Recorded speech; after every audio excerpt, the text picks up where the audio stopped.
was so excited to know that you were coming on the show because I am such a fan of Beyond the Gates when you play Dr. Ted Richardson. You guys made Black history with this show. This has catapulted me into and given eyes, to me, new fan base, other directors and producers that call me now directly. You are in shape now, okay? We ain't even gonna jump around it. Maurice, he fit, y'all. He fit and fine. That's the whole thing. Manhood is okay. We've gotten into the society where everything is just, being pushed down our throats. As a PK, you are a pastor's kid. So faith is just rooted in your whole life. Every decision that you've made has been grounded in your faith. God has placed me in places that I just had I didn't think about, Beyond the Gates. I didn't think about the Hawaii 5-0s. It's God. God is real when certain instances like that happen. It's this idea of masculinity and what it looks like in manhood and how we show up in the world. I'm a heterosexual male. Those are the only roles that I play. I'm not going to play any other roles. I'm not going to do it justice. I'm not gay. Go get a gay guy to play this role. But, I think women want to see this, and I get that when I'm out.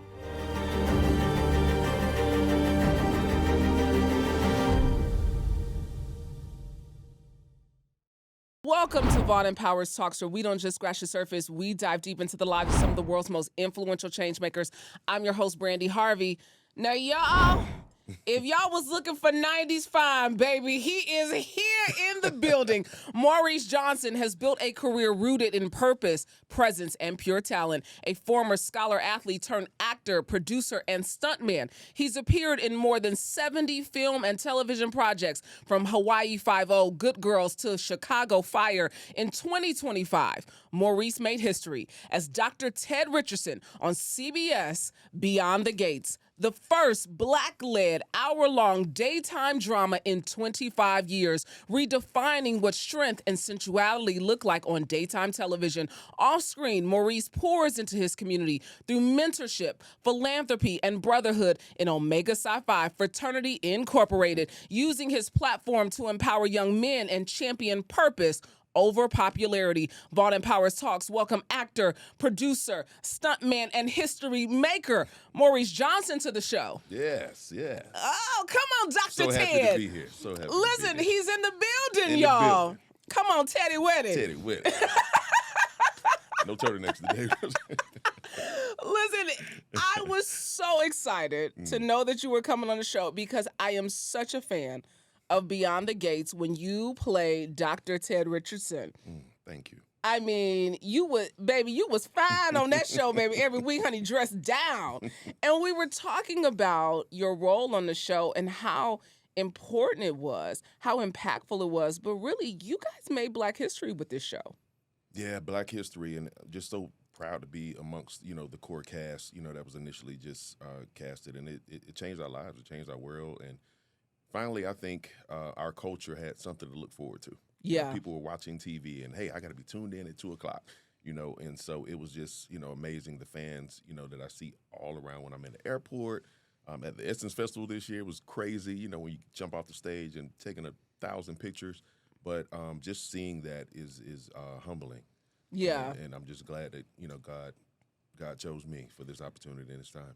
I mean, we were so sad when you left the show because, your horizon is so big, it's so bright, your star is shining bright. You were in multiple movies, multiple different productions. So how is life treating you right now? It's been a blessing. This has catapulted me into and given eyes, to me, new fan base, other directors and producers that call me now directly. I'm getting direct offers for other TV shows and other films. So 2025 was amazing. It was an amazing year. And so I'm going to actually start another one on the 31st. And so one that I'm going to produce as well that's going to be faith-based is going to be shot in Charlotte. So nothing stopped.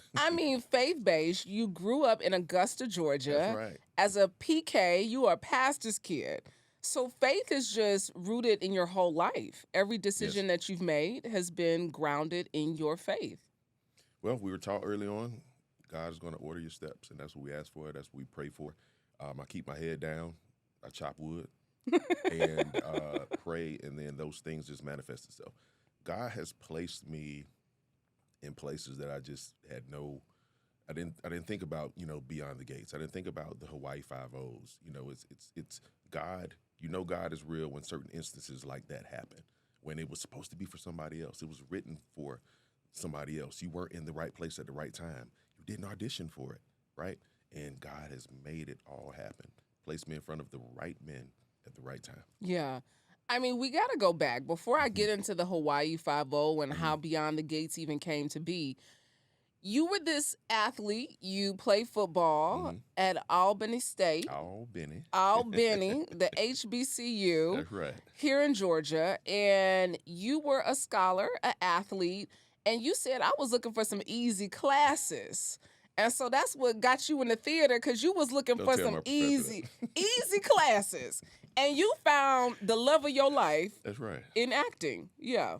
Yeah, I touched the stage and the light hit me. And it was almost like the same thing in sports, when you're up under the lights, football Friday nights in high school, in college, game day, it's just that experience.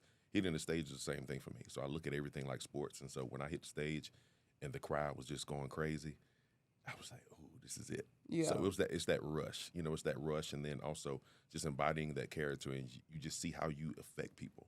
So me, playing characters and just seeing the effect that it has on the men, the ladies, just whatever it is, that did for me. Oh, okay. Well, that intimate interaction. What it did for the ladies. I mean, hey. Come on, Maurice. Depends on the role. I mean, you are in shape now, okay? We ain't even gonna jump around it. Maurice, he fit, y'all. He fit and fine. He be working out. Yeah. And I mean, that plays into every role that you play, because you do your own stunts as well. You're a stuntman. Yes, yeah. I have to stay ready. So I'm 46, and I still, do some crazy stuff that we used to do in football. And, my friends laugh. I'm like, dude, you're still doing that same workout? I'm like, yeah. So the thing is, I have to stay ready, because you never know when you're going to get that call. Yeah. And so I've gotten calls where here recently for a TV show, I had to be in Salt Lake City in 48 hours. So I didn't have time. I didn't have a month to get ready. Yeah. I didn't have time to work on my abs. I didn't have time to get my diet right. So I have to kind of stay even keel for the most part and just stay ready, because, my world can change in 48 hours. I love that. I live by that, stay ready so you don't have to get ready, because you never know when that call is going to come. Yeah. I mean, but what does your routine look like? Because in order to be this leading man, there's some stuff that's required now. That's right. You stay ready. Yeah. So what does the workout plan, what does the diet look like for you? Well, I try to eat very clean. I do chicken, turkey, fish, and veggies. I don't do carbs. You don't eat carbs? Nope, no carbs. I don't. Yeah, for the most part, I don't eat carbs. Y'all, unless I'm out hanging with my frat brothers. We're at a sports bar, and next thing you know, it's the chicken wings and the fries and the beer and all this stuff. But for the most part, if I know I'm getting ready for something, it just depends. If I'm shirtless or I'm playing a boxing role, if I'm gaining weight, if I'm in a suit or whatever, I'm trying to eat as lean as possible. A lot of times, maybe being pescatarian for the most part. Cardio. I have your cardio in there, so I make sure I'm jumping on a spin bike. I'm doing the treadmill, outside running, and so I go to tracks. If I can find a gym that's open, if I can find a track that's open, I will actually go in, and run, suicides. I'll run 400s, 300s, 200s, 100s. I do sprints across the field like we did in football. I run 100-yard, sprints like we did in football. So a lot of times I just go back out there, and that's my element. So just get back out on the field. I mean, you have been compared to the 90s leading men, the Blair Underwoods, the Denzel Washingtons, the Shamar Moores. And how do you redefine what that looks like in this era for yourself? Well, that was a really good blueprint. And I think, a lot of times we don't have to reinvent the wheel. That worked back then. Yeah. And I see we don't have that right now. And to me, when I look at it like in a crystal ball, I'm like, hey, what's missing? That's it. And so that's a lot of what I embodied in my character, how I played, Dr. Ted when I envisioned him. How did he walk? What was his mannerisms? How did he dress? What kind of suits he wore? His watches, everything was meticulously planned. And so Michael Jai White is who I looked up to, because of his physicality. Yeah, because he martial arts, everything. He brings it all to the screen, yeah. Yep, and worked with him on For Better or Worse. That was like a dream come true. You said Blair Underwood, definitely. And Morris. When I look at people's body of work, those three guys, I can say they have a body of work that is respectable. And that's what I want for me. Yeah. And so I said, combine all three of those guys, and that's kind of what I wanted to be. So I can give you the Michael Jai White physique. I can be in a suit like a Blair. I can give you the charisma like a Morris. And then they play a variety of different roles. And so that's what I want to do. I want to go back to this role with Beyond the Gates with Dr. Ted, because you said that everything was very meticulous. And even we were talking before the camera started rolling, everything that you put on, Black designers, your suits, Black designers, the watches that you wore on the show, I want you to speak to why it's so important for us to have that level, that keen sense of detail, and why it was so important and how you built out that role for yourself. Well, first I'm going to give shouts out to Jerisa. She is an Emmy-winning costume designer. She had been in the soap world. They brought her in on this, and so we gave our vision. We sat down and talked. Of course, she's giving me her look board, right? Look at this look board. I'm like, oh, yeah, we got something. And so me being here in Atlanta, I was already dealing with certain tailors that were here. And so I said, hey, let's check this guy out. So I'm over at Suit Shop, sending her pictures, and she's checking them out and saying, oh, wow, this could work, this could work. And not just for me, but the entire cast. So we had other, cast members like Timon, he's 6'5". So I'm like, how are we going to suit this guy? He be looking so big with that the girl that played the white baby. I be sitting up here like, God, he looks like a giant compared to her on the screen. Played ball at Alcorn HBCU. But, we were very meticulous about that. And so we could easily go to, like, Suit Supply. I love Suit Supply, right? And so we went down there, bought all of these suits. But I said, hey, we have these Black designers is here. Yeah. We're in Wakanda. So I said, hey, we have guys that are, getting this. So I, put in, like, Casa Tellier, Miguel Wilson, others. And I was just trying to throw people's names in the hat. And so some of the designers, some of the suits that you see me in, like this is Cos, right here. Watches, Tally and Twine. They went to Albany State. So Black owned. So this was part of me building my character. What does he look like? What does he dress like? What kind of watches does he wear? He's very successful. Yeah. We're in DC, so how do they wear their stuff? Are they in wool? The turtlenecks came about. And so that began the whole thing, Turtleneck Ted. They was calling you Turtleneck Ted. Child. But you was wearing them turtlenecks. Favorite look, the black with the little off-white. Yes. I think that was the fashion show. Most memorable look on the show. Yeah. Yeah, definitely. Yeah, Jerisa did her thing with that. But that's the thing. We come in, the tailored suit, we don't see that anymore, right? And I think, a lot of women want that. But we've gotten really casual in just how we dress. And I know I'm on TV, but, in my regular, in my everyday life, it's like, hey, if I go to a cigar bar, or if I'm going out on a date, or I'm just around town, I have a lot of suits. I wear a lot of suits. Yeah. And so guys just have gotten away from that. So that tailored suit look, everybody said, bro, who did that?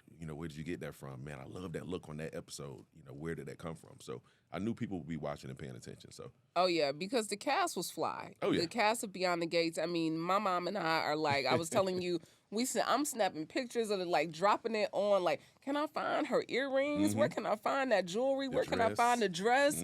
All of that. And I mean, I think that speaks to one of the things we were talking about before we started was this idea of masculinity and what it looks like in manhood and how we show up in the world. And you were like, people don't want to dress no more. The pandemic changed that for so many people. Yeah. Yep, sweats. And, just bringing in that manhood, you can dress to the nines. This is how I saw my dad dress. This is how my uncles who were in the music industry, this is how they dressed, back then. And it's like a meme that was going around. Like, this is probably how your daddy got your mama. He would probably dress, something like this at the club, with a pinky ring on. For sure. But, that's the whole thing. Manhood is okay. We've gotten into the society where everything is just, being pushed down our throats. And I'm a heterosexual male. Those are the only roles that I play. Not going to play any other roles. I'm not going to do it justice. I'm not gay. Go get a gay guy to play this role. But, I think women want to see this, and I get that when I'm out. Women walk up to me, man, I love how you play this role. The grandmamas and aunties, we're glad we have a manly man on TV now. Yeah. So don't water it down. I think they need to see that. They need to see positive role models. I wanted kids, young men, to look at me like I looked at Bill Cosby.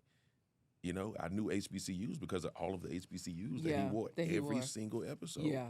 And it wasn't just one. He didn't just say, hey, I'm at Howard. He had everybody on. So that's the thing. How did he treat his wife? How did he, treat his kids? And he raised every single one of them differently. Yeah. And that's what I wanted to be seen in there. Even the daughter that I didn't know that I had at that time, he was empathetic, to that. So you can be manly, empathetic, be present with your wife. That's what every woman wants. Yeah. He's into her even after all of these years. I was really affectionate with her. So I wanted them to see that. It's not a boring, thing. Like, hey, I still love my wife. Yeah. I worship the ground she walks on. I That might have was- messed up back in the day, but It was, even when you did mess up on the show, Mhm. and this is from your role, because I know people equate you with the role course. even when they see you, because even when you came in, I said, oh, hey, Dr. Ted.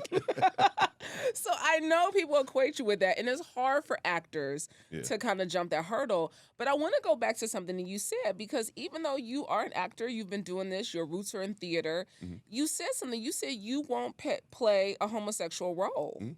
And oftentimes when we are watching characters, they jump between and in and out of Very different genres, whatever Mhm. they're feeling, whatever the role calls for. And you're saying that's not something that you're interested in doing because you won't do it justice.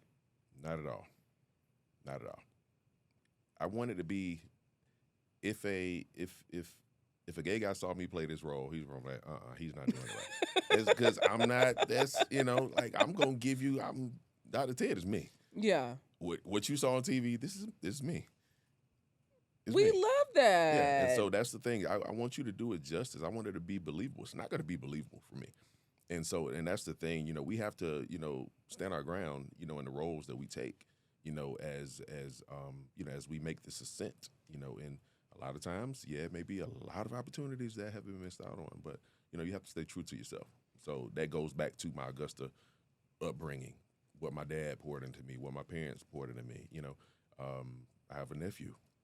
I have guys that I mentor, and I can't flip-flop and then, hey, man, I need you to be a man out here and, do this for your family. I can't do that. I'm not going to do that. And so we have to stay, true to our laurels and That is so good. Because I always wonder, and that was, a thought in my mind, because when actors come on the show, it's always like, oh, okay, okay, how much we acting? Yeah. You waiting on the shoe to drop. It's like, okay, something's going to come. Something's I gonna, was waiting, Maurice. I was waiting. I was like, oh, okay, I'm trying to find something out.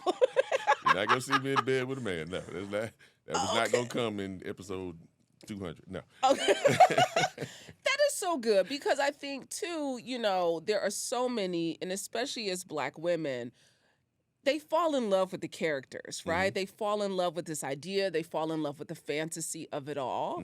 And that is a part of it. And so sometimes we're like, oh, well, all right, another one bites the dust, but that's not the case. You were invested in this character. Yeah. And that's the thing. Why not have something good to look forward to? Why can't we have a positive, relationship to look at, on TV right now, and that's something that I really was just trying to fight for and hold, true for. Even the other representations. Sometimes, like even in the backdrop, you can tell a story. And so, when you look at the diplomas, what school did he go to? He went to HBC, he went to Tuskegee. Yeah. Right? And then we made up Banneker University for Benjamin Banneker. So that's a history lesson in itself. If it's somebody didn't know who he is, they do the research. It's like, oh, Benjamin Banneker was that guy, and so that's the thing. You can tell a lot in the story, behind. So all of that is intentional. The dress, how we talk, our mannerisms, and I think we owe it to our society to show, those things. We have an opportunity, we have a platform, and now these kids are watching. We have all of these eyes. We got all of these eyes that's watching CBS right now, and it's like, okay, what story are we going to tell? I love that. So. I love that. I mean, you are very clear on who you are and how you walk in the world. But you've had so many moments where you've had to bet on yourself. One of those moments, Hawaii 5-0, you get this opportunity. You see an opportunity. The opportunity didn't even have your name on it. It wasn't even designed for you, because the role was really designed for a white German man, right? Yeah. That's right. When I got the role, it was almost funny, but, it's like, oh, guy has a sense of humor. The role is Bob Dietrich, German. And, of course, I booked the role. They changed it to Bob Ledford. So I'm thinking at the time, funny story, Hawaii 5-0 was actually shot in Hawaii. I get that question a lot. They thought it was just, on green screen and somewhere in L.A. or whatever. So I fly to L.A., and they say, hey, the casting director is in Honolulu. You got to go there. And so this is another 5-hour flight. So I fly out there for a 10-minute meeting, got the call as soon as I walked out, to the car, and I booked the role. And I'm like, wow, I always wanted to be on. I have certain shows that I know I'm the perfect archetype for. And so I said, hey, I want to be on Chicago Fire, Hawaii Five-0, Blue Bloods, whatever, right? And so I have my shows, and I tell my agents to pitch me for it. Finally got this opportunity and booked it, and I'm like, wow, this is just God. And it wasn't a very diverse, you didn't see black characters on that show. No. At that time. So it was just something where I kind of stick my chest out, and I was, definitely proud. Yeah. So when mom sees that you're on CBS, I'm like, it's real now. It is so real. Yeah. I mean, is there a role right now that you are in your heart, you're like, I know that got my name on it?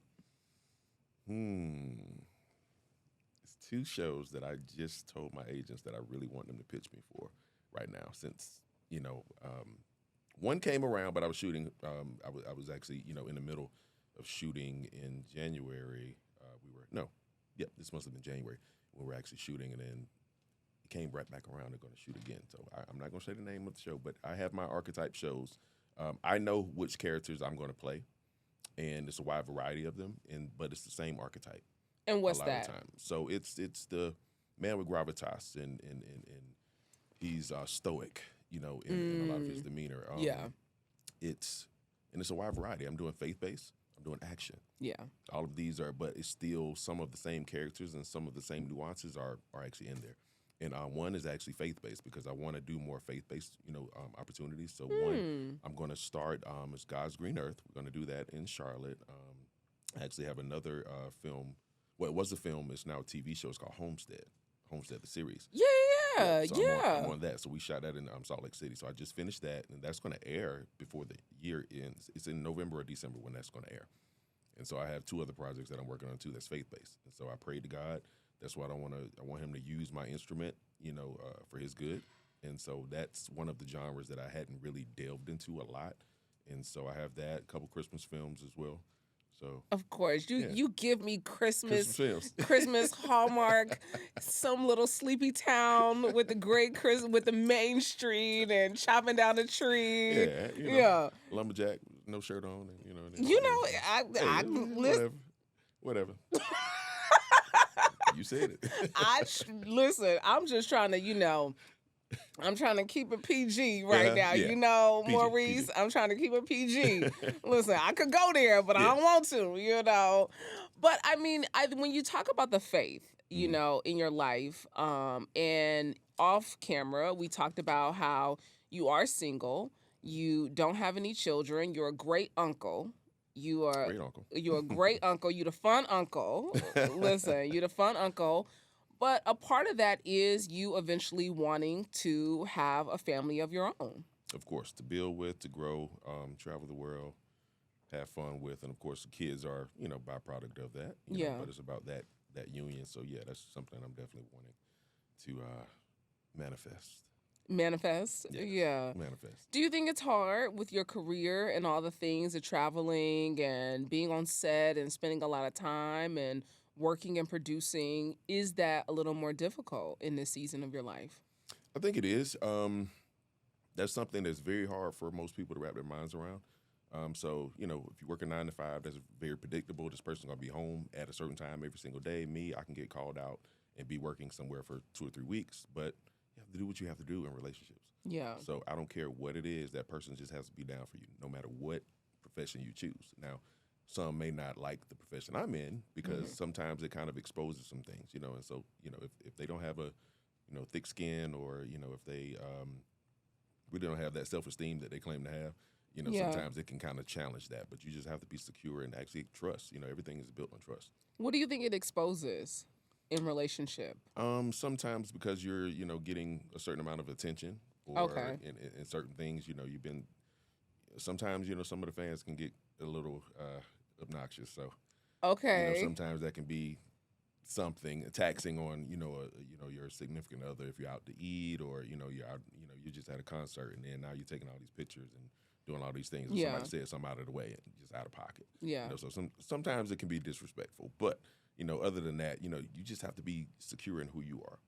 A lot of people aren't at that place at that point, so they're still working on things. So you definitely have to just be secure in knowing who your man is. Yeah. You've been chosen for a reason, so own it. You've been chosen for a reason. Chosen for a reason, baby. He said he out here, he gonna choose now. Hey, Listen, you gotta y'all. pick that flower. I mean, you work so much, you have to stay in shape, you have all these things. Is there a ritual? Is there something that you lean on every single day? Is there an affirmation? Is there a mantra? Is there something that you kind of hang your hat on every day that kind of pulls you through when things get tough? Well, I say thank you as soon as I wake up, and I pray, before my feet hit the ground. And during the day, I'm into jazz music and R&B, and you kind of just want to get yourself in a Zen mode because I'm studying lines or I'm trying to prepare for something, right? Sometimes it's the setting, sometimes it's just home. That's one of the things I want, and I'm trying to manifest, of course, that home life where it's peaceful, so that I'm able to kind of retreat and have everything I need in home, in that space, that's created with my partner, hopefully. And so I'm able to just kind of just de-stress, detach, because sometimes my meter is gone because you've been out and you have to turn on for people all the time. Yeah. And so sometimes you just want silence. Sometimes you just want to chill, watch TV, binge watch stuff, eat some popcorn and just kick your feet up. Or I'll smoke a cigar, go on the patio, go to the beach. I just went to Pensacola about a week ago, and it was just so I can get some sun because it was cold in Atlanta. Yeah. So I was at the beach. Nobody's bothering you, studying lines. I'm just out there just baking in the sun. Yeah. What does studying lines look like? Because you're like 80 to 100 pages worth of lines that you have to memorize. What is that process? Lots of repetition, and you get something different every single time you read. As long as you continue to read. I have actually over in my bag over there. I actually have a script over there right now. So in my downtime, I need to be reading something because I'm going to uncover another nugget. It's like treasure that I'm looking for in here, and those are things that's going to help me unlock how I play this character. And what I want to give to the audience. So lots of studying, but every opportunity is different. So soaps is totally different. And so I have some others that I'm doing. I can only imagine. Episode a day, Yeah. Every single day. Homestead was, maybe an episode for a week or a week and a half. But we're doing action in it as well. So it's a lot more, less lines. The story's being told by, a lot of the movement and other things that's going on. Things are being blown up over here. But, with soaps, it's a soundstage. And 80 to 100 pages of lines it could be 30 pages of dialogue for me, myself. And that's just for today. And then tomorrow, I got another. It's 30. Another. Okay, is there a trick to memorization for you? Or do you have one of those photographic memories where you can kind of see the page, you kind of know exactly where you are? Because I have one of those photographic memories. So if I can write it, then it helps me to remember it. But to look at it, that means I really got to it's almost like I have to capture it in my mind. Yeah. So you said photographic memory. Some people do write. Some people are audio, and so they will record themselves. Oh, yeah. And then play that back. So when you're in a car for an hour in traffic, you have that whole time to actually, do it. And sometimes it's my interaction with you. So if you have a reading partner, so I actually used to have someone when I would be inside of my my quarters, and I would call that person, and then they would read lines with me. So we would just run lines. So with us, we just started running lines because it's so many lines. Yeah. Yeah. When we're in a hair and makeup chair, we're not even talking to the person that's working on us. We're talking to our scene partner. So we can just run lines because when we get finished, we have to change and then go on the sound stage. Yeah. We're shooting. What's easier? Is it easier for a project like a Homestead or Beyond the Gates, a soap? Easy for me, yeah, definitely. The Homesteads. It's soaps. Props to anybody that's ever done soaps. It's a different muscle that you tap into, and people have been doing it for months and years, and they're still like, oh God, the day is just like one of those days. And it's like, I just can't get through these lines, and it's a lot. Every single day is a challenge. Yeah. Yeah, the stress level is crazy. I can only imagine what the stress, because it's all the people, it's the storyline, and then soap opera storylines are just absolutely crazy. Because even with your storyline on Beyond the Gates, with Dana, Leslie, Child, that whole situation. Love Trisha. Oh my God. Now One of my favorite to ever play with. she played the hell out of that role. I was so mad at her every day. I said, "Girl, I can't take you. You got to go, Leslie." So And it's so not her. So she did a great job in her role. Like, people because she's resonate with these total roles. opposite. Totally, yeah. Yeah. She's a sweetheart. So she's one of those people, total opposite. But you said that your role as Dr. Ted, this was like you embodied that because there were parts of you in it. You put yourself in that. Yep. Yeah. Very authentic, and I think that's what people resonated with. Yeah. I seemed authentic in what my wants and desires were. Every single time before I touched that soundstage, people would laugh at me. I said, I love my wife. I love my kids. And that was my momentum in that scene to make sure that I gave them that in that scene. And hopefully, it was captured. So. And that's so interesting because single, no children, and you got to go into work every day and say, I love my wife. I love my kids. I'm always the dad. I always have kids. One of my first commercials, some of my frat brothers was joking with me. It was like, yeah, you were Kevin. I had like these 3 kids that was running behind me. And so I've always had like all of these, like a house full of kids and played a dad. So, and then in this show, I was actually a granddad. I know. First of all, the thing about Beyond the Gates, and Janae, who is her first day here today, she said to me, black don't crack. I said, it do crack. It do crack if you don't take care of it. It sure enough crack.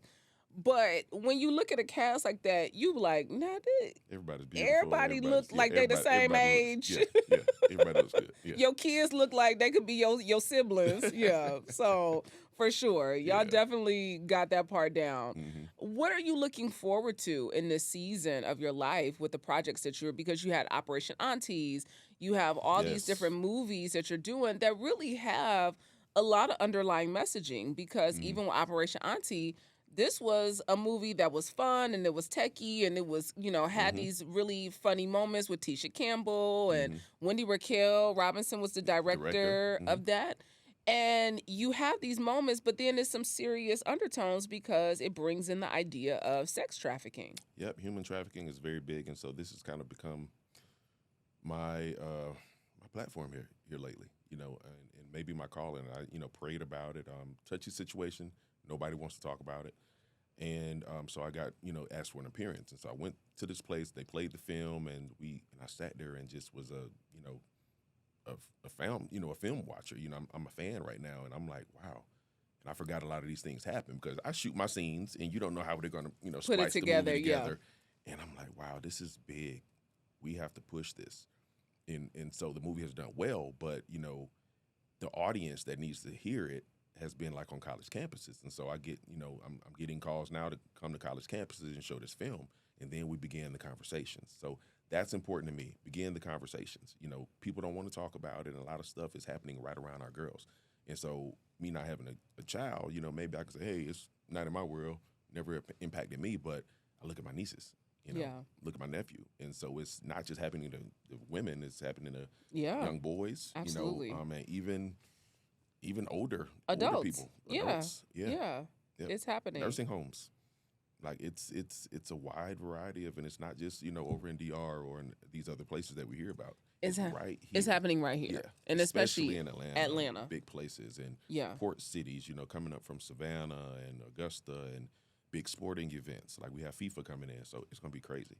The Masters golf tournaments or, all of these, big tournaments that we have, NBA finals or whatever. Those are always big, breeding grounds, like for that. And people don't talk about it. But I love how our movie is like a dramedy, so it kind of lessens the blow, but it begins the conversations. And most people are just like, wow, their eyes are big. And they didn't know that it happened on their campus or in their city. I just came from Fort Valley State University, and I did screening there on the campus, and something had just happened. It was like 12 people had just got busted right there in that same county or county over. Down in Fort Valley? Yeah, and it was right there next, right next to it. And people were like, oh, we didn't even know. Or people that had been sex trafficked off of that campus, and the students had no idea. Down by Roberta, Georgia? Yeah, exactly. Crazy. Yep. Wow. Yeah, Warner Robins, that whole little area. And so, I'm going to a lot of different universities, Bethune-Cookman, going down to New Orleans and Baton Rouge, Alabama State, Talladega. I was at Tuskegee for their the investiture weekend for their president. So a lot of these HBCUs and PWIs are actually, giving me calls now. ABAC, I'm going to be going up there, Georgia State, a lot of other, universities as well. So it's something that needs to be talked about on every single university because it happens, and the area that's around it. So I'm trying to use my platform for more than just, hey, I was an actor, I did this project. Like, hey, people need to see this, and it can be a teachable thing. It's an educational, element to it. Yeah. Yeah. I mean, you are dedicated to service. You're a man of Omega Psi-Phi, and you kind of live by this model of purpose over popularity. And so I think that this speaks to this idea of purpose in your life in this season of teaching, right? And being that example to not just young men, but also to young women as well. Right. I when I think about some of the OGs in the industry, I think about, their body of work. That's what I want to emulate, right? What's going to be said about me, 20 years from now. That's what drives me now. And so it's purpose, Yeah. Like you said, purpose over popularity. Of course, we want to work. We're in a time right now where a lot of films aren't, a lot of these, things have dried up. And so hopefully that'll change, but right now it's about what types of projects am I choosing? Initially I just want to work. You want to work, you took those jobs, you took those two-liners, on this great show that you wanted to be on, right? Oh, I'm on this TV show. And now it's bigger than that. What am I leaving? What is my impact? And that's what it's about right now. So everything right now is purpose-driven. Everything is purpose-driven. That's right. When you're thinking about this next intro into this body of work that you're building, what do you want to do that you haven't done? Definitely produce more, producing my own content because, don't wait, create. That's kind of the mantra. Don't wait, create. That's right. That's good. Yeah, I can't sit down and, I waited so long for people to call my name, call my number, and finally see me. And like, you're seeing Dr. Ted. I could have done this 10 years ago if somebody else, found the right opportunity. So sometimes, hey, go ahead and create that opportunity. And now it's like, hey, you're there. And, also the lion's share of it is when you're producing your own TV shows and films and writing more. Those are the things that I want to actually do right now. Yeah. So just be more dedicated to the right stories, whether it's faith-based films, whether it's just this story of someone that, I want to tell, whether it's a documentary. One documentary I want to do on my uncle, about his group. No, you have to. We talked Zapp. about this offline, but you come from a very musical family. Yeah. And y'all, he can sing. He can hold a tune. Now, just so y'all know, he got a little shabop up in him now. So talk about your musical roots. Yeah, musical roots. I have two uncles actually that were I would call it the Doo-Wop days. One was with the Broadways. Ray Goodman Brown, a lot of people remember them. But yeah, my uncle Ronnie Coleman. And then one of my other uncles was with Roger and Zapp. So Seek was 8, then Zapp or whatever. And so he was the sound man that did Computer Love. So shout out to Davis Brown in the building. Yeah. Yep. So you got a little, and what people don't know is because your roots are in theater, you can sing. Because you were singing in Tyler Perry theater plays, right? The plays we had to sing back in the day. And you had to sing. They were casting, a lot of singers, back then. So yeah, we came from stage and, we had to sing a little bit. So musical theater, I think, is something that I want to get back into, but it's hard to find the time because, it's 2 or 3 months that you have to devote. Yeah. And then you get called out on projects all the time. So I just have to find that right balance. I asked him offline, y'all, what's the karaoke song? What's the karaoke song? And you said, what is it, Maurice? What's your karaoke song? I'm R&B head, or I go old school. He said Will he got Downing. He said he got a low register. He can sing a little Will Downing. Yeah, the Will Downing. So when y'all see him out, don't put him on the spot, but just know it's a Will Downing in there. Okay, just waiting to come out. In my spirit. Okay, in your spirit. Yeah, in my spirit. Yeah. So Will Downing spirit. It's a Will Downing spirit. I wish I had me a Rochelle Farrell spirit. We could do us a little duet right now, but I ain't got it. Okay, Maurice? Listen, I'm a doo-wopper in the background. In the background? Yeah, I'm good. In the background. I'm good on the background. I can hold me a little note. I was in show choir, know. Yeah. I could do a little note. Yeah, way back. Way back. Just back, know. Yeah. But my karaoke song is Midnight Train to Georgia. That's my karaoke song. Okay. Or Neither One of Us. You know, Gladys. You know. Okay. Gladys. A little Gladys Knight. That's my jam. One of my favorites. That's my register. You know, just know. Okay. I can do a little Gladys. A little Okay. Gladys. So if you ever see me at karaoke, just know Midnight Train to Georgia is gonna come. Okay, I'm singing Midnight Train to Georgia. Okay, so as we begin to close out this interview, I always ask all my guests one word you're committed to in this season of your life. Truth. Truth. Why? I think when you really learn yourself and become that woman, that man, are you being true to yourself? You know, that's your friend circle, the projects that you do, the type of work that you do. What truth brings out authenticity, and that helps me being an actor. So I find the truth in that character. I have to find the truth in me, Maurice, so that I can walk that walk. And that helps out the attraction that you have as well. Who are you attracting in your life?